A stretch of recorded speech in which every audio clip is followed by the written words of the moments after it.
Hi and welcome back to another Computex video. Today we are at the booth of DeepCool.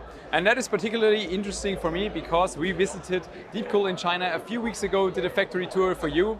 And especially this one, this is the Assassin's 4 in an updated version with a vapor chamber on the bottom. That is a cooler I was already able to see during my factory tour. Unfortunately, I couldn't show it to you because it was still a prototype, they were still evaluating. But already there I could see the performance of this prototype and it was absolutely mind-blowing. The vapor chamber alone boosted the performance of the air cooler by about 3 degrees Celsius, which in the air cooling scene is a lot. And potentially could make this the strongest air cooler out there on the market. Availability is around end of August from what I say right now. So that could be very interesting. So I think I will take you with me and we check out the other remaining products that they show here on the booth. This video is powered by Seasonic's Prime TX 1600 watt premium PSU. With a peak efficiency of 94% at 50% load, this PSU is 80 plus titanium and cybernetics titanium certified. I've been using Seasonic Prime PSUs myself for years in extreme overclocking scenarios and I was never disappointed. All necessary safety features are in place such as OPP, OVP, OCP and OTP and will make sure that your system is running as stable and safe as possible. I also find it impressive that Seasonic is so convinced of their own quality that these PSUs come with a warranty of 12 years. That is just impressive. So make sure to check out Seasonic's Prime TX 1600 watt PSU in the link below. The cooler is going to be called Assassin's 4 VC Vision. VC for vapor chamber, that is what I already showed you. And from what it told me, this cooler potentially costs around $120, which is a significant amount of money, but if it turns out to be the strongest air cooler on the market, I think that is a fair price. That is a fair price for the strongest air cooler on the market. Obviously, that has to be tested.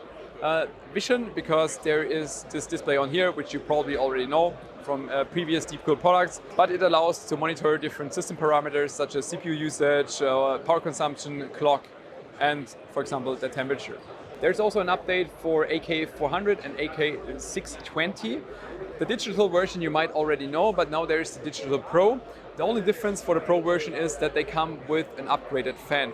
So the Pro just has the different fan that is stronger and at the same time a little bit more quiet. That goes for both the AK620 and also for the AK400 in the digital version, which has this, again, monitoring display on the top. With the AN400, DeepCool has a tiny but also nice looking cooler that can potentially dissipate up to 100 watt.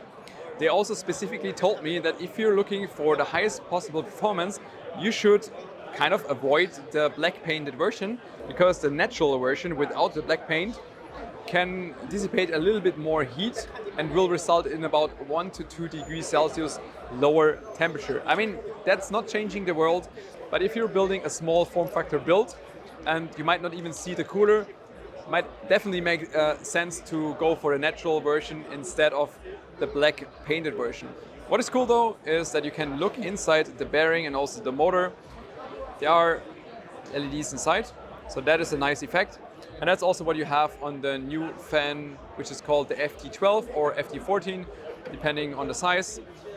Also black and white available. And if you're wondering, you can also disable the light inside. So there's a small switch underneath that you can switch and disable the light if you want to.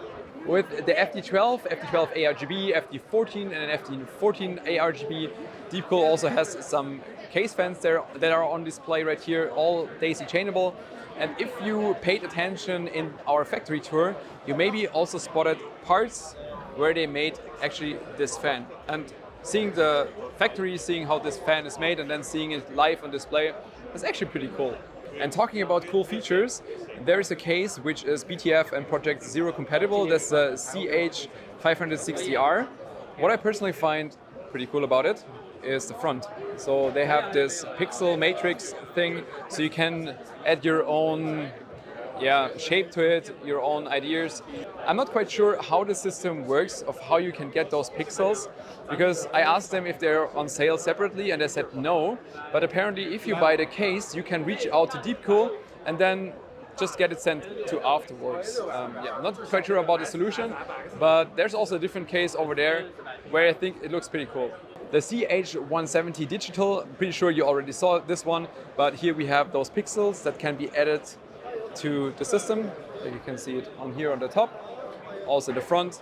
And I can definitely see that I would take maybe the yellow pixels and have my Devour logo on the side. That looks pretty cool, I think. At least it's something you can easily and low cost customize your case. What also looks cool is the small display that is in the bottom of the CH170 digital. That's also why it's called a digital case. For example, also in front you can see an Intel logo. And in this system, there's enough space to either house 240 AiO, or in this one in the bottom, there's enough space to place an Assassin's 4 air cooler. Talking about Matrix and Pixel, there is also the LP240, LP360 AiO version in the Matrix edition that you can see here in the 240. And that has a Matrix display, something different apart from the LCDs you can find everywhere right now. I think that also looks pretty cool. That's it from DeepCool. Thanks for tuning in. See you next time. Bye bye.